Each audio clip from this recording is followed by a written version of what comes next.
Hello दोस्तों, UPSC Hindi के online study platform में मैं निशांत त्रिपाठी आप सभी का स्वागत करता हूं। आज करंट अफेयर की जो यूपी बेसिस करंट अफेयर की क्लास नंबर 2 है। बीच में क्लास हम लोग की बंद हो गई थी, ठीक है। तो क्लास आपको 8 बजे मिल रही है। तो उसकी आज क्लास नंबर 2 हम लोग देख रहे हैं। आज 7 दिसंबर है, ठीक है।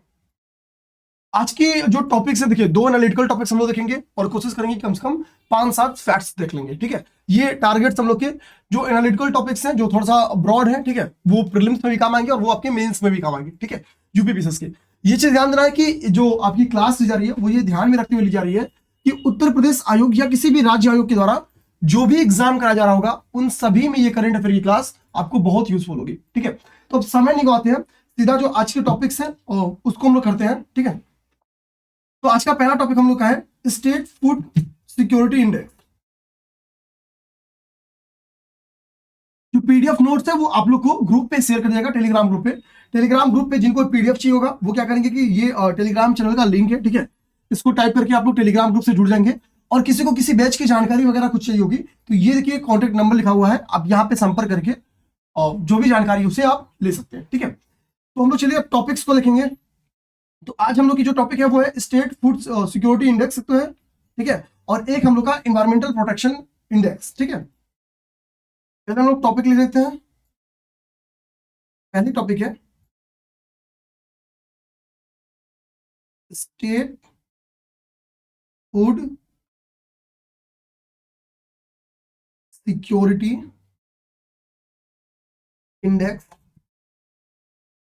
2021-22। इसको कहीं कहीं आपको 22 लिखा हुआ भी मिल सकता है, आप लोग घबराएंगे नहीं, क्योंकि जो पहला देखेंगे जो फूड ये रिजल्ट आया था या ये इंडेक्स आया था स्टेट फूड सिक्योरिटी इंडेक्स, ये 2019 में आया था। उस वक्त 2018-19 लिख के आया था, ठीक है। उस पूरे 18 और 19 के बीच का जो ड्यूरेशन था उसका स्टडी किया था, तो इसलिए कहीं कहीं आपको ये 21-22 लिखा मिलेगा और जो उसको 19 मानेंगे तो उसको वहां पे ये 22 लिखा हुआ मिलेगा, ठीक है। तो यानी अगर 22 लिखा मिले या 21-22 लिखा मिले, बात वही है, ठीक है। ये दिमाग रखना है। एक चीज ध्यान देंगे, पहली बात कि किसके द्वारा ये इंडेक्स जारी किया जाता है, तो ये इंडेक्स आपकी फसाई यानी FSSAI, ये इंडेक्स आपकी फसाई यानी food safety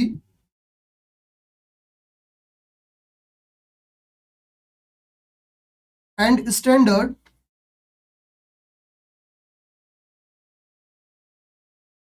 authority of India, ये फसाई के द्वारा ये इंडेक्स क्या है, ईयरली आपकी जारी की जाती है। यानी जो आपकी स्टेट फूड सिक्योरिटी इंडेक्स है, ये वार्षिक तौर पर इस इंडेक्स को जारी किया जाता है, किसके द्वारा, फसाई के द्वारा जारी किया जाता है। अगर हम लोग फसाई के बारे में थोड़ी सी जानने की कोशिश करें तो ध्यान देना कि ये आपकी एक, ठीक है, सांविधिक निकाय है, यानी ये आपकी एक स्टेचुटरी बॉडी है, ठीक है। ये फसाई को हम देख लेंगे। एक चीज ध्यान देना है कि अब बात आती है कि जो 2019 में, ध्यान देना आप लोग को, वर्ष 2019 में 7 जून को ये इंडेक्स पहली बार जारी किया गया था, ठीक है। अब बात होती है कि ये इंडेक्स क्यों 7 जून को जारी किया गया, ठीक है। तो ध्यान देना है ऐसा क्या था 7 जून को कि मैंने 7 जून भी लिख दिया। वैसे तो मैं ये बता सकता था कि पहली बार ये इंडेक्स वर्ष 2019 में जारी किया गया, ठीक है। क्योंकि 7 जून को ध्यान देंगे वर्ल्ड फूड सिक्योरिटी डे मनाया जाता है, ठीक है। 7 जून को ध्यान देंगे आप लोग, 7 जून को हम लोग मनाते हैं वर्ल्ड फूड सिक्योरिटी डे, ठीक है। ध्यान देना है कि 7 जून को वर्ल्ड फूड सिक्योरिटी डे मनाया जाता है और इसी दिन वर्ष 2019 को पहली बार स्टेट फूड सिक्योरिटी इंडेक्स 2019 वाला जारी किया गया था। यानी ईयरली ये इंडेक्स है, तो 19 में पहला, 20 दूसरा, 21 तीसरा और ये 22 वाला आपका चौथी रिपोर्ट होगी। यानी अभी जो आपकी स्टेट फूड सिक्योरिटी इंडेक्स है 2022 वाली, ये आपका चौथा संस्करण है। तो यहां पे एक चीज और फैक्ट आप लोग लिख देंगे कि ये आपका चौथा संस्करण है, चौथा संस्करण है, ठीक है। ये आप लोग का क्या है, चौथा संस्करण है। तो एक चीज आप लोग को दिमाग में ये रखना है। अब इससे अगर हम लोग थोड़ा सा आगे बढ़े, ध्यान देना है, ठीक है। तो बात है कि ये इंडेक्स जारी क्यों किया जाता है, ठीक है। ये इंडेक्स जारी क्यों किया जाता है, तो वाई, इस इंडेक्स के जारी करने के पीछे का रीजन क्या है, इस इंडेक्स के जारी करने के पीछे का कारण क्या है। तो अगर हम कारणों की पड़ताल करेंगे तो हमको पता है कि एक अपना food safety and standard act बोला था 2006 में, जिसके तहत फसाई की स्थापना की गई थी। ठीक है, तो ध्यान देना है, एक हम लोग का ये यूपीपीसी में डायरेक्टली क्वेश्चन बन के आता है ईयरली मैच कराने के लिए। ठीक है, ये प्रीवियस ईयर में पूछा हुआ क्वेश्चन है, फूड सेफ्टी एंड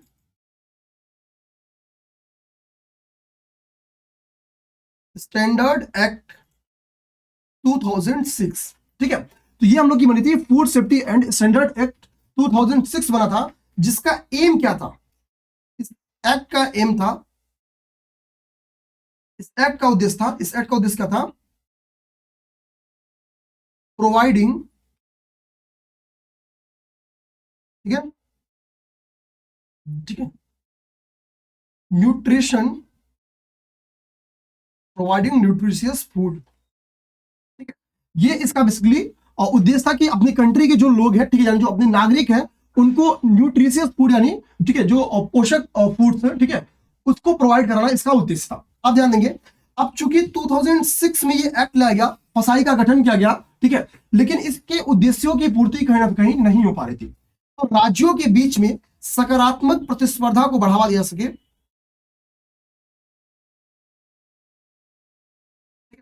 सकारात्मक प्रतिस्पर्धा, ठीक है, यानी राज्यों के बीच क्या है, ठीक है, पॉजिटिव कॉम्पिटिटिवनेस को क्या किया जाए कि बढ़ावा दे सके, इसके लिए क्या किया गया कि आपका ये इंडेक्स 2019 से जारी किया जाने लगा। और चूंकि इस एक्ट के तहत फसाई का गठन किया गया था, तो इस आप देखेंगे कि फसाई क्या करती है कि इसको, इस इंडेक्स को ईयरली जारी करती है। ठीक है, तो इस इंडेक्स के लाए जाने के पीछे का हम लोग रीजन समझ लिए। अब एक चीज समझते हैं, इस इंडेक्स के पीछे की कुछ कुल 5 पैरामीटर्स हैं।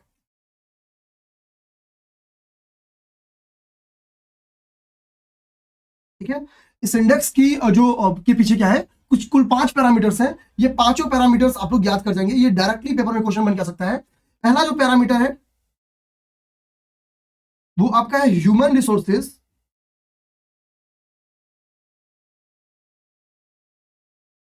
And institutional data.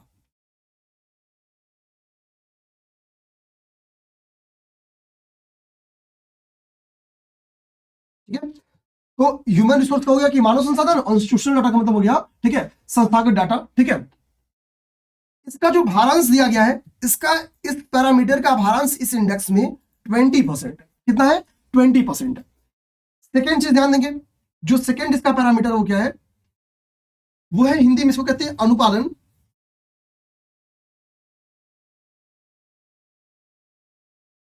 ठीक है, इसका भारांश देखेंगे आप लोग क्या है कि इस इंडेक्स में इसका भारांश आपका है अराउंड 30%, अराउंड 30% नहीं, 30% आपकी, ठीक है, कॉम्प्लियंसेस के आपके जो अनुपालन की जो भारांश है वो आपका 30% है। जो तीसरा पैरामीटर है इस इंडेक्स का, ध्यान देना है, वो है आपका ट्रेनिंग यानी प्रशिक्षण एंड कैपेसिटी बिल्डिंग।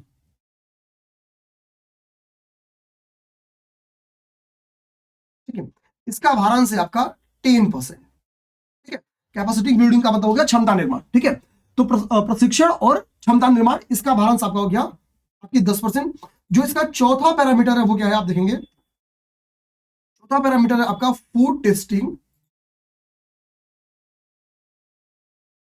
ठीक है, फूड परीक्षण या खाद्य परीक्षण, इंफ्रास्ट्रक्चर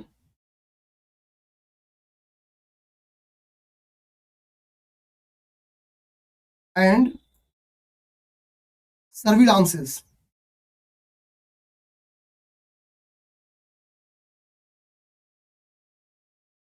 सर्विलांस का मतलब होता है निगरानी करनी। ठीक है, ये आपका चौथा इंडेक्स है। और आपका पांचवा हम देखेंगे, जो पांचवा पैरामीटर है आपका और अंतिम पैरामीटर है इसका, वो आपकी है कंज्यूमर इंपावरमेंट।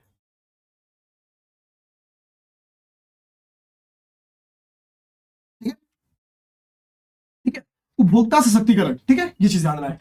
अब हम लोग देखेंगे इसकी जो यहाँ पे 20% आपका जो पहला पैरामीटर है उसका भारांश है, 30% जो आपकी अनुपालन का है वो भारांश है, 10% आपकी ट्रेनिंग एंड कैपेसिटी बिल्डिंग का है। इसका से जो आपका चौथा आता है, ठीक है, जो आपकी चौथा है उसका भारांश हम लोग देखेंगे, इसकी भारांश आपकी है 20% और अगले का भारांश आपका है 20%, ठीक है। तो सर्वाधिक भारांश कहां पे है, तो सर्वाधिक भारांश आपके जो दूसरा पैरामीटर यानी जो अनुपालन वाला पैरामीटर है, ठीक है, कॉम्प्लियंसेस का, उसकी पैरामीटर है 30%। तो एक तो क्वेश्चन यहां बना के पूछ सकता है कि इसके कुल कितने पैरामीटर है, तो इसके कुल 5 पैरामीटर है, पांचों पैरामीटर के नाम ऑप्शन में आ सकते हैं किसी एक का हटा के, ठीक है, ध्यान देना है।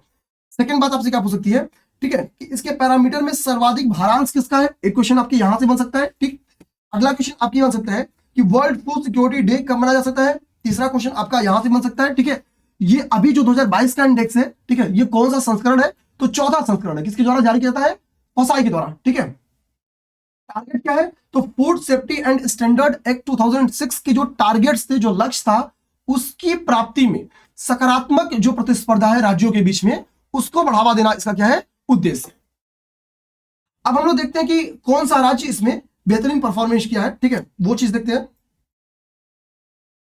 इस इंडेक्स को अगर हम लोग राज्यवार श्रेणी में देखेंगे तो यहां पे हम लोग एक चार्ट बना लेते हैं, ठीक है, और इस चार्ट में हम लोग 3 इसके हिस्से कर लेते हैं,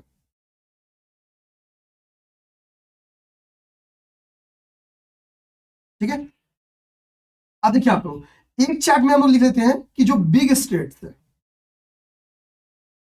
ठीक है, जो बड़े राज्य है उनके लिए एक ब्लॉक रख लेते हैं। दूसरा जो स्मॉल है, ठीक है, और तीसरा जो आपके यूनियन टेरिटरीज है, यानी जो आपके केंद्र शासित प्रदेश है, उनको देख लेते हैं। तो देखिए अगर हम लोग बात करते हैं बड़े राज्यों में, तो बड़े राज्यों में आपकी तमिलनाडु, ठीक है, तमिलनाडु आपकी फर्स्ट रैंक पे है, उसके बाद से आपका गुजरात है, सेकेंड नंबर पे आपका गुजरात है, और तीसरे पे आपका महाराष्ट्र है, तीसरे पे आपका महाराष्ट्र, ठीक है। तो बड़े राज्यों में क्या है, बड़े राज्यों में तमिलनाडु आपके पहले रैंक पे है, दूसरे पे गुजरात है, और तीसरे पे आपका महाराष्ट्र है, ठीक है। ये आपके हो गए टॉप 3, ये आपके क्या हो गए, ये आपके हो गए टॉप 3। बड़े राज्यों में ध्यान देंगे यूपी को भी शामिल किया गया है, यूपी की जो रैंक है वो 8th रैंक है, ठीक है।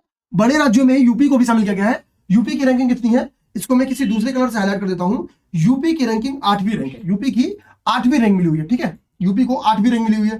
हम लोग ध्यान देंगे 17th रैंक यानी जो लास्ट रैंक है बड़े राज्यों में, वो किसका है, ठीक है, तो ध्यान देना है आपका, वो आपका आंध्र प्रदेश का है। एएन से लिखते हैं आंध्र, प्रीश मान लीजिएगा प्रदेश, और मैं यहां पर लिख देता हूं शॉर्ट में लास्ट, ठीक है।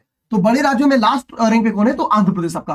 सबसे अच्छी रैंक की पोजीशन किसकी है, तमिलनाडु की फर्स्ट रैंक है, फिर गुजरात, फिर महाराष्ट्र, यूपी की 8th रैंक है, और आंध्र प्रदेश की 17वीं रैंक है। बड़े राज्यों में कुल 17 राज्य हैं, ठीक है, उसमें आपकी लास्ट में आंध्र प्रदेश है, ठीक। आप लोग देखेंगे स्मॉल, ठीक है, जो छोटे राज्य हैं उनकी क्या स्थिति है, छोटे राज्यों की अगर आप लोग स्थिति देखेंगे, इसमें आपका गोवा, गोवा पहले रैंक पे आता है। गोवा के बाद से जो दूसरी आपकी बारी आती है, चलिए मैं ऐसे लिख देता हूं, ठीक है, छोटे राज्यों में तो आपकी आती है मणिपुर, ठीक है, ठीक, मणिपुर आती है, उसके बाद से आपकी सिक्किम आती है, ठीक है, सिक्किम आती है। और छोटे राज्यों में जो लास्ट रैंक पे है वो आपका क्या है, छोटे राज्यों में आपका लास्ट रैंक पे अरुणाचल प्रदेश है, अरुणाचल प्रदेश, ठीक है। तो छोटे राज्यों में सबसे बड़े पोजीशन पे यानी फर्स्ट रैंक पे कौन है, तो फर्स्ट रैंक पे यहाँ पे आपका गोवा है, ठीक है। अब हम लोग यूटीज की बात करेंगे, तो यूटी में फर्स्ट रैंक पे आपका JNK जम्मू कश्मीर है, फर्स्ट रैंक पे, और लास्ट रैंक पे आपका कौन है, तो लास्ट रैंक पे आपका लक्षद्वीप है, लास्ट रैंक पे आपका लक्षद्वीप है, ठीक है। एक बार देख लेंगे, तो ये हो गया स्टेट वाइज, राज्यवार यह अध्ययन हो गया। ओवरऑल अगर पेपर में क्वेश्चन पूछ दे कि ओवरऑल सबसे अच्छी रैंकिंग किसकी है, तो चूंकि जो इसकी मार्किंग है, ठीक है, तमिलनाडु की, इस इंडेक्स में इसको 82 मार्क्स मिला है, 82 अंक पाया हुआ है, और ये 82 अंक के साथ ओवरऑल भी फर्स्ट रैंक है, ओवरऑल भी ये फर्स्ट रैंक है, कौन, तमिलनाडु।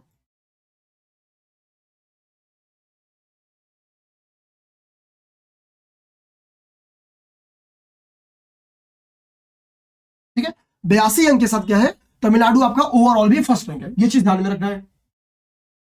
अब इसके साथ हम लोग क्या करते हैं, 2022 की थीम देख लेते हैं। ठीक है, 2022 की थीम देख लेंगे। इसकी थीम था सेफर फूड, यानी सुरक्षित भोजन, बेटर हेल्थ, बेटर हेल्थ। ये इस बार की 2022 की थीम है। स्टेट फूड सिक्योरिटी इंडेक्स की 2022 की ये थीम है। तो ये हो गया अब तक का जो हम लोग का पहला टॉपिक था। पहला टॉपिक आपका बहुत इंपॉर्टेंट था। ठीक है, दूसरी जो हम लोग की टॉपिक है उसको देखते हैं। वो हम लोग का इन्वायरमेंटल प्रोटेक्शन, ठीक है, sorry, environmental performance index 2022। Second topic हम लोग का क्या है आज, तो सेकेंड टॉपिक हम लोग का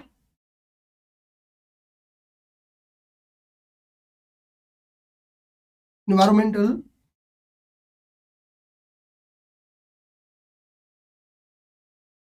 परफॉर्मेंस इंडेक्स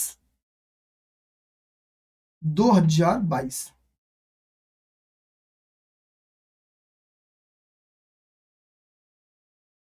ठीक है, ये हम लोग का अगला टॉपिक है। इस टॉपिक को बारे में हम लोग देखेंगे। देखिए, जो ये इंडेक्स है इन्वायरमेंटल परफॉर्मेंस इंडेक्स, ठीक है, हमको पता है कि हाल के दिनों में ग्रीन हाउस गैसेस के तीव्र उत्सर्जन के कारण क्या है, बहुत ही तीव्र गति से जलवायु परिवर्तन हो रहा है। ठीक है, तो इसके लिए अभी हमको पता है स्कॉटलैंड में एक सम्मेलन भी 2021 में हुआ था। ठीक है, स्कॉटलैंड में क्या है, एक सम्मेलन भी वर्ष 2021 में हुआ था। अब देखिए, इन्वायरमेंटल प्रोटेक्शन इंडेक्स में आपको पहली बात ये जाननी है कि ये इंडेक्स ईयरली ना होके ये, ठीक है, ये द्विवार्षिक इंडेक्स है।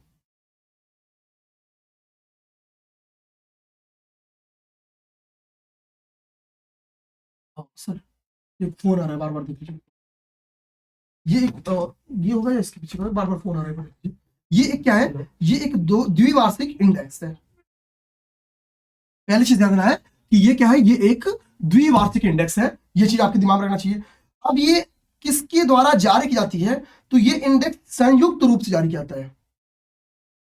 ये इंडेक्स क्या है, इस इंडेक्स को संयुक्त रूप से जारी किया जाता है। संयुक्त रूप से ये किसके द्वारा जारी किया जाता है ये देखेंगे। तो इसमें एक आपका है, ठीक है, एक बॉडी देखेंगे इसमें आपकी है, वो है Yale centre, Yale centre for international, INTER से आप समझ जाएंगे, इंटरनेशनल लॉ एंड पॉलिसी। ठीक है, सेकेंड क्या है इसमें, सेकेंड इसमें आपकी येल यूनिवर्सिटी है।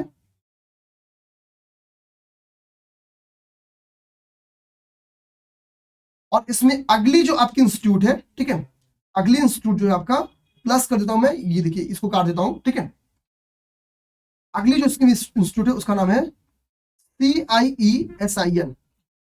CIESIN क्या है, ध्यान देना है, इसका फुल फॉर्म होता है the centre for international earth science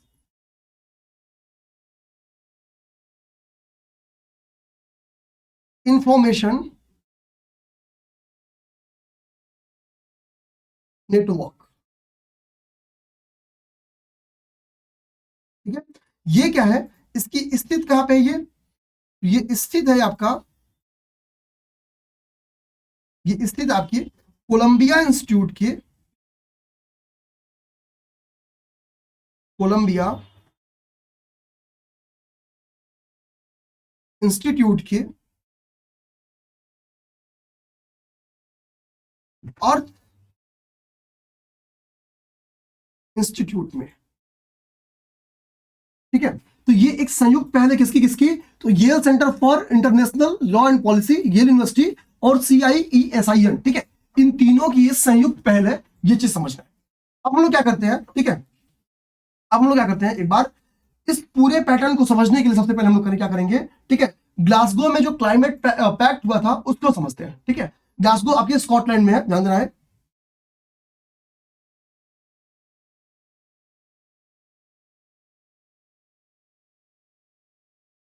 Glasgow climate pact को समझते हैं। क्योंकि ये जो इंडेक्स है ये इसी पैक्ट को, इसी समझौते को संदर्भित करती है।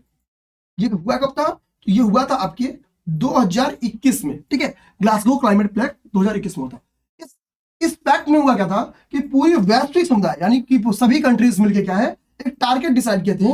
वो टारगेट क्या था? वो टारगेट था कि वर्ष 2050 तक,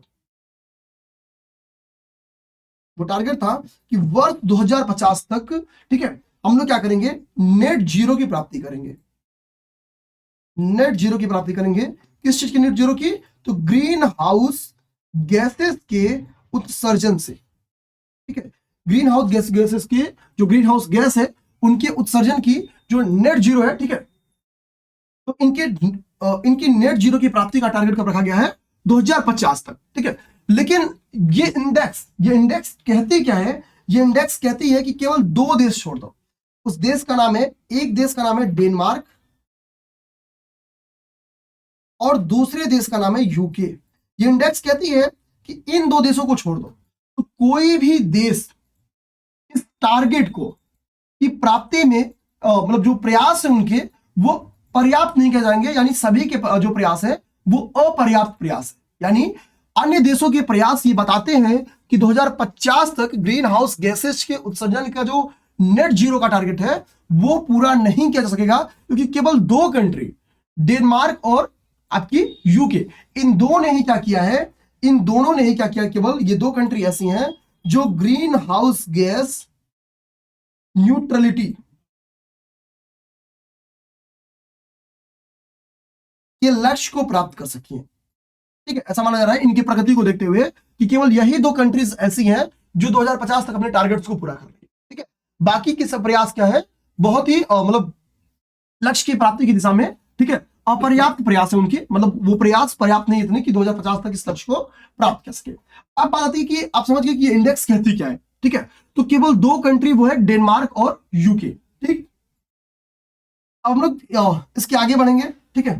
तो कंक्लूजन क्या निकल गया कि भैया टारगेट अभी नहीं लग रहा कि हम लोग प्राप्त कर सकते हैं 2050 तक, ठीक है। अब बात होता है कि ये इंडेक्स जारी करके, ठीक है, इसके मानक क्या है, ठीक है। तो इस इंडेक्स में देखेंगे ये एक बहुत ही बड़ा इंडेक्स है। एक्चुअली इसमें क्या किया जाता है, ठीक है, कि जो पर्यावरणीय मुद्दे हैं, ठीक है, जो इन्वायरमेंटल इश्यूज है, जो बर्निंग खासतौर पे इश्यूज है, ठीक है, उनकी बेसिकली इसमें स्टडी की जाती है। इसमें देखा जाता है कि किस किस देश का परफॉर्मेंस कितना बेहतरीन है, ताकि जो प्रतिस्पर्धा है उसको बढ़ावा देकर क्या किया जाए कि जो पर्यावरणीय मुद्दे हैं उनको निपटान किया सके, ठीक है। अब देखिए इसमें ये जो इंडेक्स है इसमें कुल 180 कंट्री की स्टडी की गई है, ठीक है। कुल 180 देश क्या है इस इंडेक्स में शामिल है, ठीक है। ये पेपर में नॉर्मली क्वेश्चन बन के नहीं आएगा।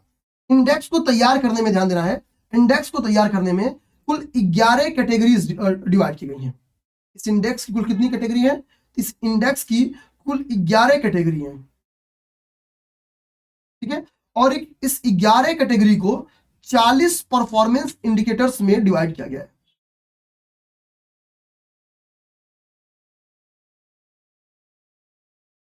40 परफॉर्मेंस इंडिकेटर्स में, INDI लिख के छोड़ देता हूं, 40 परफॉर्मेंस इंडिकेटर्स में क्या किया गया है, इनको डिवाइड किया गया है। इस 11 कैटेगरीज के लिए क्या किया गया है कि इसके लिए 3 पॉलिसी ऑब्जेक्टिव्स बनाए गए हैं।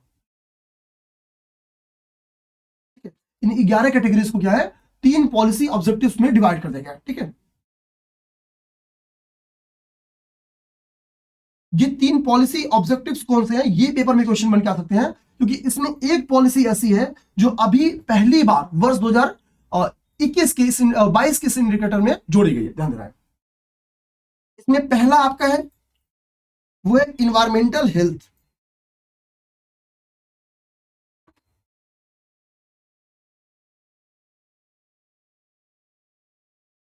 सेकेंड आपका है इकोसिस्टम यानी पारिस्थितिक पारितंत्र, ठीक है। विटालिटी,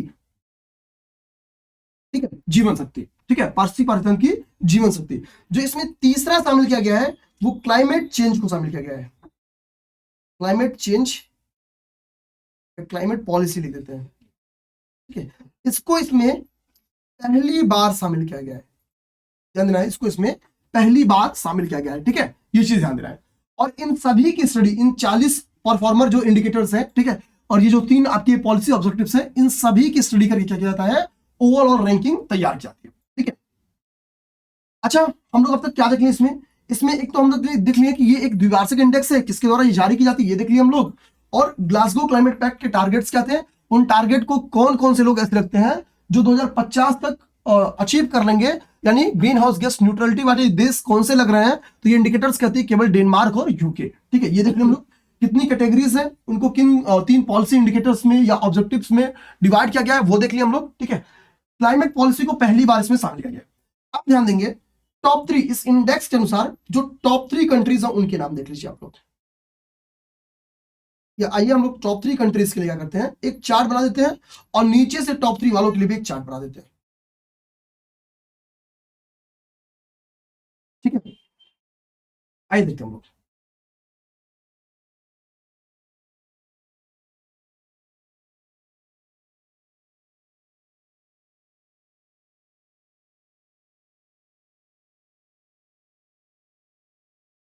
ठीक है, ये देखते हैं। तो यहां पे हम लोग देखेंगे टॉप 3 कंट्रीज, और यहां पे हम लोग देखेंगे लास्ट 3 कंट्रीज, ठीक है। यहां पे हम लोग लास्ट 3 कंट्रीज देखेंगे। टॉप 3 कंट्रीज में कौन सी हैं, तो टॉप 3 कंट्री आपकी डेनमार्क है,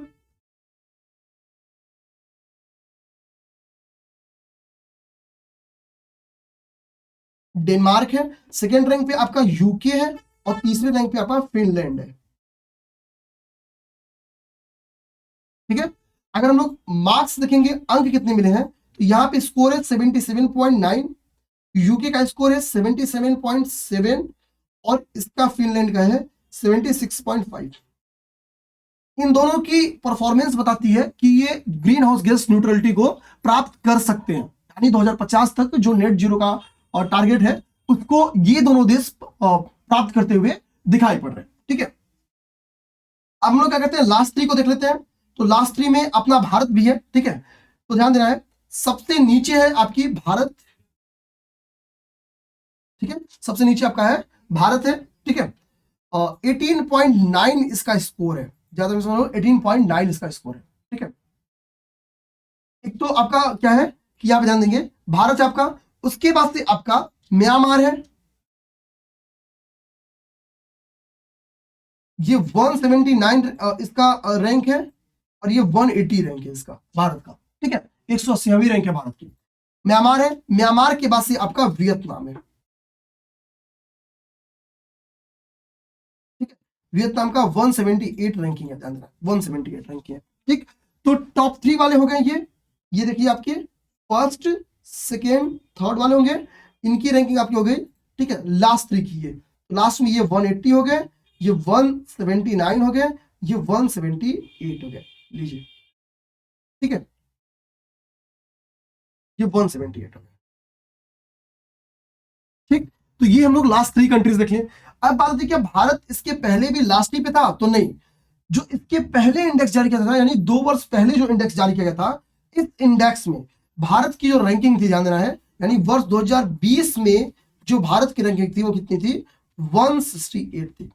कितनी थी, 168 रैंकिंग थी, किसकी, भारत की। तो भारत की 168 रैंक थी, अब भारत की रैंकिंग क्या हो गई है, 118, यानी 12 पायदान भारत क्या गया है इस इंडेक्स में, नीचे चला गया है।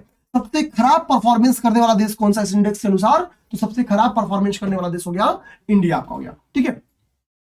अच्छा, अब बात आता है कि भैया साउथ एशिया में यहां पे ध्यान देगा, एक टॉपिक लिख लीजिए आप लोग, साउथ एशिया में सबसे अच्छी परफॉर्मेंस किसकी है, तो आपको ट्रस्ट नहीं होगा लेकिन विश्वास कर जाना, सबसे अच्छी परफॉर्मेंस अफगानिस्तान की, ठीक है। साउथ एशिया में सबसे अच्छी परफॉर्मेंस किसकी है, साउथ एशिया में सबसे अच्छी परफॉर्मेंस आपकी अफगानिस्तान की है, ध्यान देना है, ठीक है। इसका स्कोर कितना है, इसका स्कोर है 43.6, और इसकी रैंक कितनी है, इसकी रैंक है 81, 81वीं रैंक है, ठीक। अब ये हो गया आपका जो आपका इन्वायरमेंटल परफॉर्मेंस इंडेक्स था, ये हम लोग देख लिए, ठीक है। अच्छा, टाइम कितना हो गया सर, आधे घंटे टाइम हो गया होगा, ठीक है, अराउंड, ठीक है। कुछ फैक्ट्स, एक दो फैक्ट्स देख लेते हैं, बहुत ज्यादा नहीं लेकिन एक दो फैक्ट्स तो देख ही लेते हैं, ठीक है।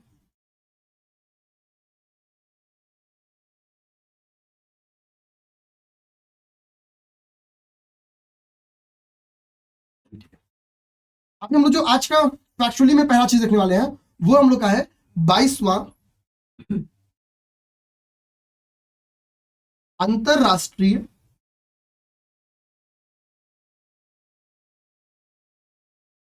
भारतीय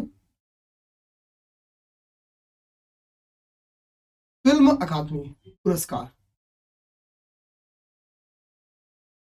फिल्म अकादमी पुरस्कार IIFA 20, ठीक है, ध्यान देना। अभी इस पुरस्कार का वितरण, पहली बात आती है कि इस पुरस्कार का वितरण कहां किया गया। पहला क्वेश्चन बनता है कि इस पुरस्कार का वितरण कहां किया गया, तो ध्यान देना यूएई में, यूएई में एक लोकेशन है अबू धाबी,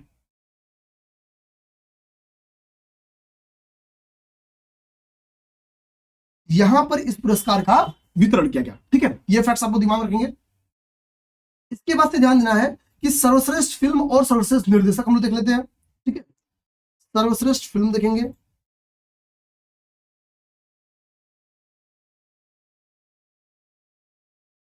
सर्वश्रेष्ठ फिल्म का अवार्ड किसे मिला ये देखेंगे। उसके बाद हम लोग देखेंगे सर्वश्रेष्ठ निर्देशक का अवार्ड किसे मिला ये देखेंगे। अब देखिए सर्वश्रेष्ठ मूवी का जो अवार्ड मिला था, ठीक है, वो मिला है आपके शेरशाह को, इसको मिला है, तो ये मिला आपके शेरशाह को। और इस शेरशाह मूवी के निर्देशक का नाम था विष्णुवर्धन, ध्यान देना है, शेरशाह मूवी के निर्देशक का नाम था विष्णुवर्धन। और विष्णुवर्धन को ही क्या किया गया है कि सर्वश्रेष्ठ निर्देशक भी चुना गया, ठीक है। तो सर्वश्रेष्ठ फिल्म शेरशाह है जिसके निर्देशक है विष्णुवर्धन, विष्णुवर्धन को ही सर्वश्रेष्ठ निर्देशक भी 22वें अंतरराष्ट्रीय भारतीय फिल्म अकादमी पुरस्कार में चुना गया है। अब मतलब सर्वश्रेष्ठ अभिनेता किसे चुना गया है, ठीक है, सर्वश्रेष्ठ अभिनेता किसे चुना गया है,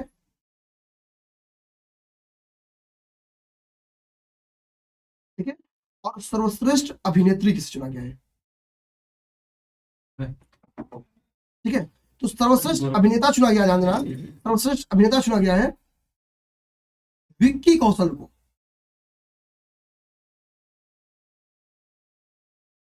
ठीक है, विक्की कौशल को। इनकी मूवी आई थी सरदार उधम सिंह, सरदार उधम सिंह, इस मूवी में, ठीक है। और अभिनेत्री कौन चुनी गई है, तो वो चुनी गई है कृति सेनन,